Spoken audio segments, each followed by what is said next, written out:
Radhe Radhe. Good morning বন্ধুরা, তোমরা সবাই কেমন আছো? আশা করছি সবাই ভালোই আছো, আর আমিও খুব ভালো আছি। চলে এসেছি নতুন একটা ব্লগ নিয়ে, রাধিকা ব্লগ। তো এই যে দেখো, সকাল সকাল কিন্তু আমি খিচুড়ি বানাচ্ছি জোহা চাল দিয়ে।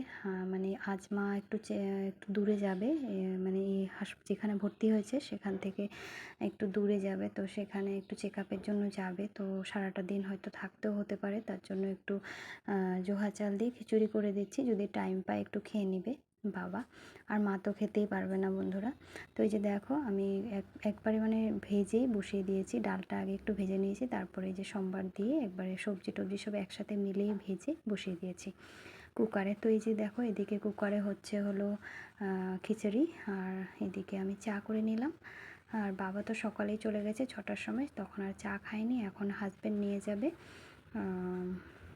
খিচুড়িটা নিয়ে যাবে। তো এই যে দেখো, আমার খিচুড়ি হয়ে গেছে, আর এত ভালো হয়েছিল বন্ধুরা খেতে খিচুড়িটা, কি বলবো। জোহা চালের তো এমনিই গন্ধ ভালো হয়। আর এই যে জানতে মানে কুমড়োর মতো লাগছে, যে এগুলো কিন্তু কুমড়ো নয়, পাকা পেঁপে, একটু কাঁচা কাঁচা ভাব ছিল, তো সেটা দিয়ে দিয়েছি। আর সেটার জন্য হয়তো খুব ভালো হয়েছে, মিষ্টি মিষ্টি হয়েছে। তো যাই হোক, আমার হাজব্যান্ড চলে গেছে খিচুড়ি নিয়ে হসপিটালে। তো আমি এদিকে রাতে কাপড়গুলো গুছিয়ে চেয়ারে রেখেছিলাম, সেগুলো এখন ভাঁজ করে ঢুকিয়ে দিচ্ছি আলমারিতে, রোজ পরার কাপড়গুলো। তারপরে যে দেখো, রোজ তো আছেই এক গামলা কাপড়, সেগুলো মানে ভিজিয়ে দিয়েছি। তো যাই হোক বন্ধুরা, কাপড়গুলো ভিজিয়ে দিয়েছি, তারপরে যে দেখো উঠানটা ঝাড়ু করে নিচ্ছি। উঠানটা ঝাড়ু করে তারপর আবার জল দিয়ে মানে ধুয়ে দিতে হয়, যেহেতু পাকা উঠান, ছোট হলেও খাটনি আছে বন্ধুরা। ভালো করে ঝাড়ু দিয়ে না ধুলে বালু বালু হয়ে যায়, তো তার জন্য। আর রাস্তার দিকগুলো তো ঝাড়ু দিই, কিন্তু সেগুলো আর ভিডিও করা হয় না। কত বড় করব বলো ব্লগ, এমনিতেই তোমরা দেখতে চাও না আমার ব্লগগুলো। আর প্লিজ আমার ব্লগটা স্কিপ করো না, একটু পাশে থেকো আমার। তো এই যে দেখো, কাপড়গুলো ভিজিয়ে দিয়েছিলাম, সেগুলো ধুয়ে নিচ্ছি, কেচে নিচ্ছি। তারপর কেচে স্নান করে চলে আসলাম ঠাকুর ঘরে।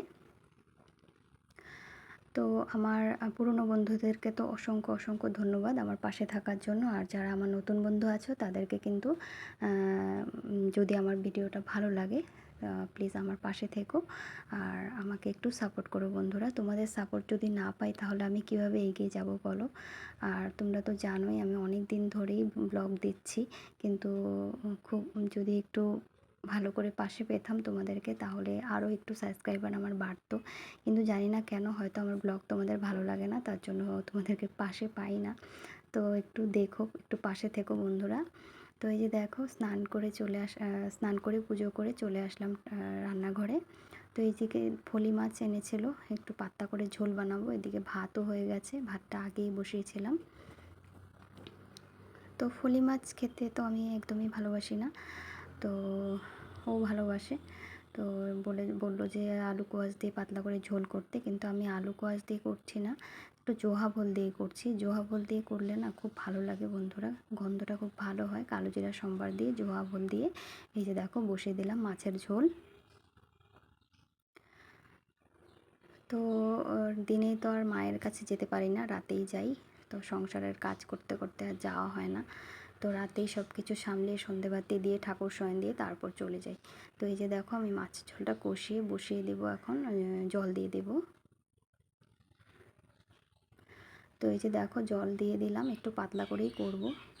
আর খুবই ভালো হয়েছিল বন্ধুরা পলি মাছের ঝোলটা খেতে। আমি তো অতটা ভালোবাসি না, তাও একটু খেয়েছি, খারাপ লাগেনি, ভালোই লেগেছে। তো যাই হোক, আমার মাছের ঝোলটা ফুটছে। আর এত কাজের মাঝখানেও বন্ধুরা মানে ব্লগ বানিয়ে তারপর এডিট করে সাউন্ড দিয়ে মানে খুবই টাইম লেগে যায়, কি বলবো। তার জন্য রোজ রোজ দিতেও পারছি না। তো এই দিকে দেখো, আমার আলু বরবটি আর একটু কাঁচা পাকা পেঁপে ছিল, সেটা একটু ভাজি করে নিলাম। তো যাই হোক বন্ধুরা, আমার মাছের ঝোলটা হয়ে গেছে। আর এই কড়াই থেকে না, ওই মানে কালো লোহার কড়াইটা থেকে এই কড়াইটার মধ্যে পরে বসিয়েছি।